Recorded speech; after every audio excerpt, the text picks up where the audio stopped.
Hello rhythm. Hello मम्मा। आज आपकी तबीयत ठीक नहीं है, क्या हुआ है? कफ हुई है और डॉक्टर ने क्या बोला है? कि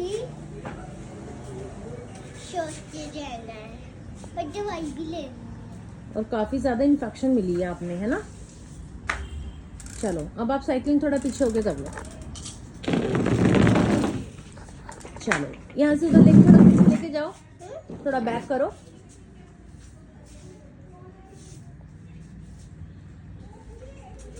आज रिदम साइकिल नहीं कर पाएगी बिकॉज गाड़ी घर के अंदर खड़ी है। अदरवाइज तो रिदम यहाँ से वहाँ साइकिलिंग करती रहती है।